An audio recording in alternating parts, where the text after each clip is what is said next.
So we're back, and we're now going to be talking about the second of the conservation laws that we promised we would cover, that of momentum conservation. And as I said, momentum conservation is essentially just Newton's second law of motion, F equals ma, except with some notable differences when it comes to fluid elements. We are not talking about F equals ma for point particles or for rigid bodies. We're talking about F equals ma for a fluid element, right? So the right hand side here, ma, is simply the rate of change of momentum. The left hand side, well, is simply the force acting on the fluid element, right? So there are two reasons the momentum can change. It can be so what we've written down here is, when we say momentum, in this case we are really talking about rho u. This is what we really momentum per unit volume. Okay, so rho u is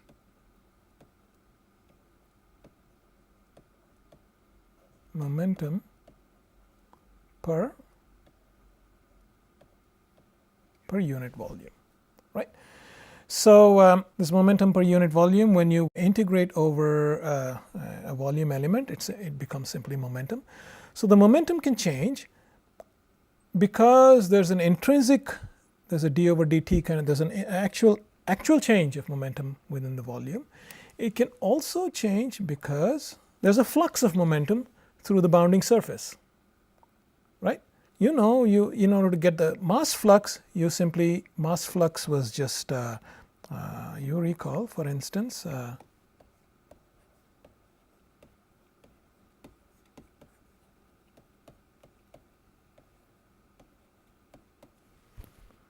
right?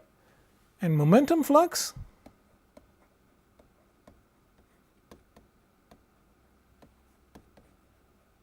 well, momentum times u, in a way. Not quite. What's the main difference here? This is a scalar, whereas this is a vector.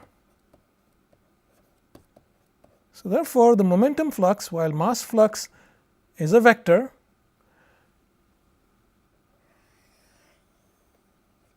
mass flux is a vector,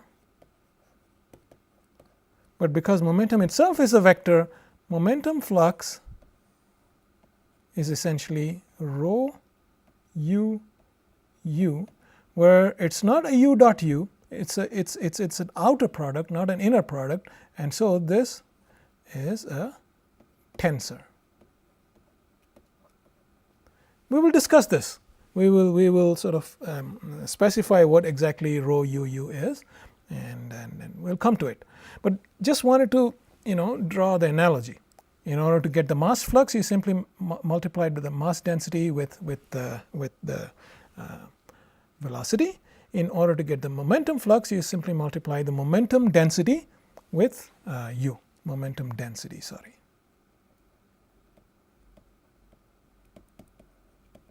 And that gives you the momentum flux. So the momentum can change because of intrinsic change of momentum inside the volume, and also momentum flux through the bounding surface, just like we discussed for the mass continuity equation. There's a bounding surface and there's a flux of momentum through the bounding surface, either outside or inside, and then what you do is you do an integration over the surface element, right? And you add both of this up before doing that, just like the surface integral, I beg your pardon, here I'm calling a surface integral element dA, and here I'm calling it ds. It's really the same thing. Okay, so you can just like we use Gauss's divergence theorem for we use Gauss's divergence theorem in this situation. Yeah, just like we use Gauss's divergence theorem in this situation to go from here to here. Okay, Similarly, we are going to use Gauss's divergence theorem here in order to convert the surface integral into a volume integral, except the divergence theorem that we will be using is for tensors, and simply because the momentum flux is now a tensor. So we can use this, we can transform the surface integral into a volume integral like this. Okay, and so go from here to here using Gauss's divergence theorem.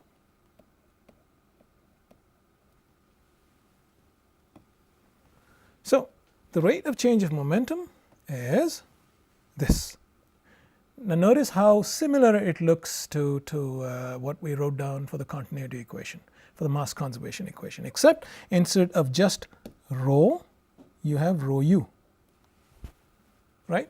And the flux is essentially rho u, where this is not an inner product, it is an outer product. So this quantity is a tensor. Okay. The reason we went from the surface integral to the volume integral was because this term was in terms of a volume integral, and you want to put both on the same footing, and so that's what we do. And as before, this statement is valid for arbitrarily small volumes. Okay, and so if the dV is taken to be arbitrarily small, the integration essentially becomes invalid. I mean, since we are integrating only over one volume element, and that means that the integrand itself is equal to 0. Just like notice the analogy with what we did for mass conservation is exactly the same. So before saying that, we said F equals ma. So far we have only done ma here. Yeah, and what is F? The rate of change of momentum is equal to force, of course. This is F equals ma. This is Newton's law, and the force on the fluid element can have a volume component due to body forces, say due to gravity. Yeah, and that can be written as rho g dV. Yeah, now g is really a proxy for any kind of body force. It can be gravity, it can be some other kind of body force also. By body force I mean a force that's acting all throughout the fluid, not only on the surfaces. Okay, it's acting throughout the fluid, throughout the body of the fluid, like gravity. So in that case you would have to integrate all through the volume and not merely on the surface. Surface forces are a little trickier. So forces can be acting throughout the body of the fluid, for instance gravity, but they can also be acting on a surface. One example of a surface force, pressure. Yeah, pressure is force per unit area, of course, but the pressure acts only on the surface. And as we have discussed earlier in the course, pressure is only one element of the stress tensor. That's the normal element. Yeah. And the other components of the stress tensor are shear stresses, which are essentially on the same footing as that of pressure, force per unit area, except the very fact that you are talking about area means you are talking about the boundary. So this is what we just said. Recall, we can have forces that are on a surface area element that are normal to it as well as tangential to it. Like here, you see you have a normal force as well as a tangential force. These are tangential forces. These are forces that are, the normal force acts in the same direction as the vector that characterizes the surface element, right? So this is the outwardly directed normal that characterizes the surface element, and the normal force is acting along the same direction, whereas the tangential forces are along the surface. This can be an example of a tangential force. Another example of a tangential force can be one which is acting into the plane of this screen. Yeah. So taken together, forces these kinds of forces are called shear forces. And so these are the two different kinds of forces. The main difference between a body force and a surface force, well, is surface force acts only on the surface. Whereas body forces act throughout the body of the fluid, not only on the surface. Right. So The ijth component of the pressure tensor represents the force in the ith direction felt by an area element whose outward normal points in the jth direction. Let's pause for a minute and try to understand what this means. Let's draw a little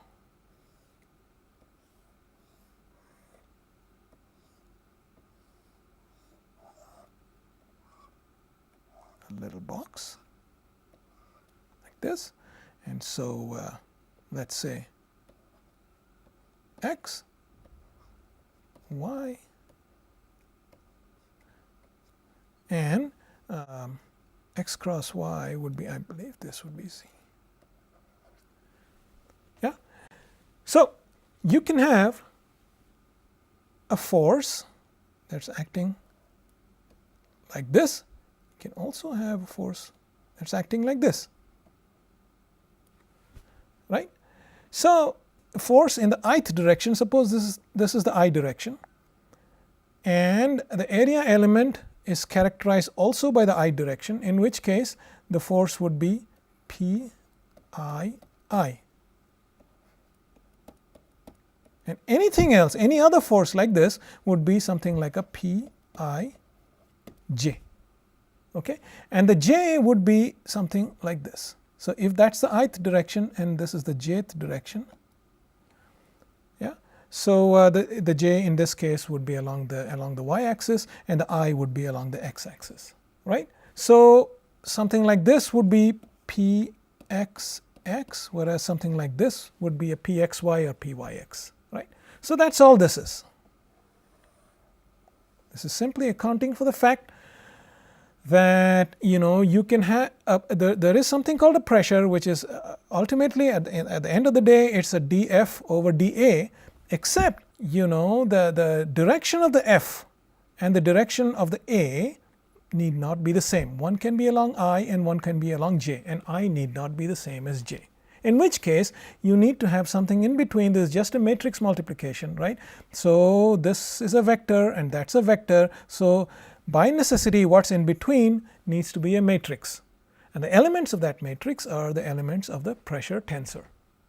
The diagonal elements are simply the scalar pressure. The off diagonal elements like this are the shear stresses. Okay? So when you integrate this, the F surface, the ith direction of the F surface is, when you integrate over the surface element that points, whose outward normal is along the jth direction. Okay, so you integrate that, and you apply in order to go from here to here. Again, you apply Gauss's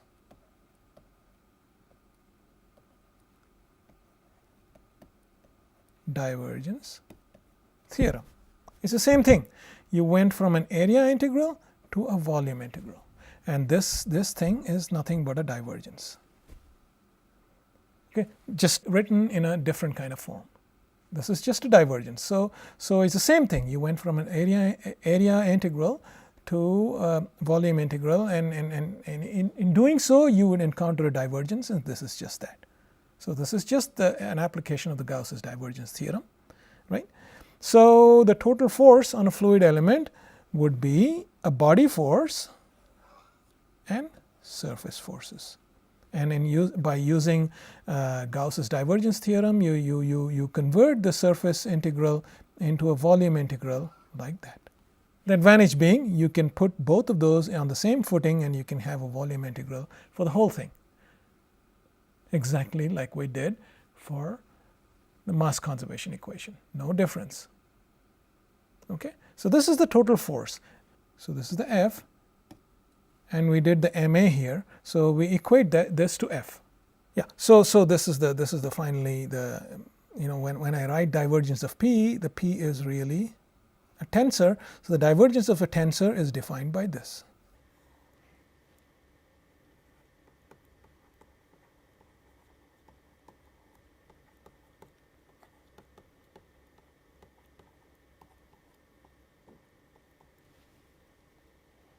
The ith element of the divergence is simply dpij dxj. That's how divergence of a tensor is defined. You really don't need to know much more about tensors. This is good enough. We will move to slightly less complicated. I mean, this is the most general way of writing down the momentum conservation equation, and don't despair if this seems a little too involved for you. I just wanted to write down the most general way and then reduce it to slightly more familiar forms, such as the Euler equation. We will get to that in a minute. So taken together, so this was F, and we've already written down ma. Taken together, the momentum conservation equation is this. So this would be the F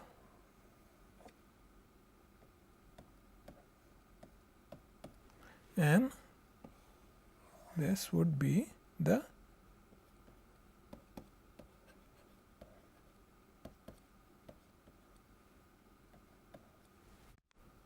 okay. And here is what I just said. I said a few slides ago that the quantity UU, this is an outer product. Okay, it's a second order tensor in the sense that this is how the outer product of two vectors a b is defined.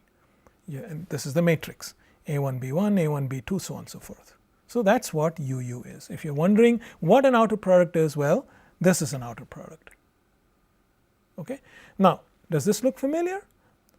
If you did not have this pesky UU here, and if you only had the rho here and the rho u here, this would be, and of course the right hand side would be 0, this would just be the mass continuity equation. This is the momentum continuity equation. Right. So now, if only for some reason the right hand side was 0, if this was 0, then writing the left hand side equal to 0 would be the conservative form of the momentum equation. In other words, if there was no pressure gradient, there were no body forces, then either that, or if there are no body forces and you're able to somehow cleverly take this pressure gradient into this term, absorb all the elements of the pressure gradient of the divergence of the pressure tensor into here, then we can write down the momentum conservation equation in a conservative form, and that's what we will try to do here. You neglect body forces, that's one thing first, and doing exactly what I just said, you take this in here, which is again of the form partial time derivative of the quantity plus the divergence of the flux of that quantity is equal to 0. Right. So this is the conservative form of the momentum conservation equation. Now let's simplify things a little bit. For an inviscid fluid, it's enough to consider the scalar pressure. In other words, it's enough to consider the diagonal terms of the pressure tensor, just the diagonal terms, where the delta ij is equal to 1. Well, by definition, the delta ij is equal to 1 only when I is equal to j. Okay, in other words, only for the diagonal elements. When I is not equal to j, it's equal to 0. So, turns out for an inviscid fluid, it's enough to consider just the scalar pressure. Now, maybe it's worth pausing a little bit to figure out why this is so. You see, the whole concept of viscosity arises when you have a situation such as this, where you have, these would be the velocity vectors, yeah, of a viscous fluid which is flowing along the x direction, and that's why. So only when dux dy is not equal to 0, you need to think about viscosity, yeah. And this happens only when there are shear forces. In other words, here you see there is a shear. This is the definition of a shear. Okay, in other words, also you can also say that there is rotationality in the fluid. Okay, unless there's shear, there's no point thinking about the viscosity is irrelevant. Okay, and when there's shear essentially represents, so the diagonal elements would be this would be pxx, pyy, pzz, and the off diagonal elements, which are the other ones, okay, these represent shear. No shear, no point in in thinking about viscosity, because this shear is you can think about this shear as due to little rubber bands connecting the two layers together and refusing to let the layers slide freely. Yeah? No shear, no viscosity. Okay? In other words, no off diagonal elements, no viscosity, or no viscosity, no off diagonal elements. In other words, when you are talking about an inviscid fluid, which is a fluid, in other words, inviscid meaning no viscosity. That is what it means. Okay? For an inviscid fluid, there is no need to worry about the off diagonal elements.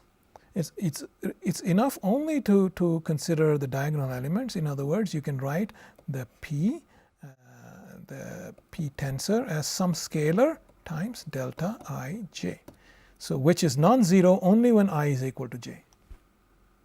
Okay, so that's what I mean here. And yeah, in other words, only the diagonal elements of the pressure tensor are non-zero.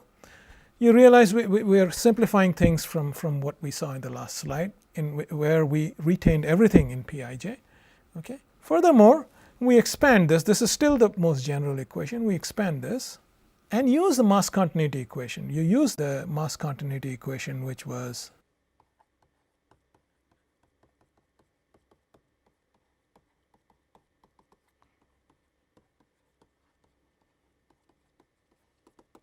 this is the mass continuity equation, right? So, you use this in here. Yeah, so this is the mass continuity equation.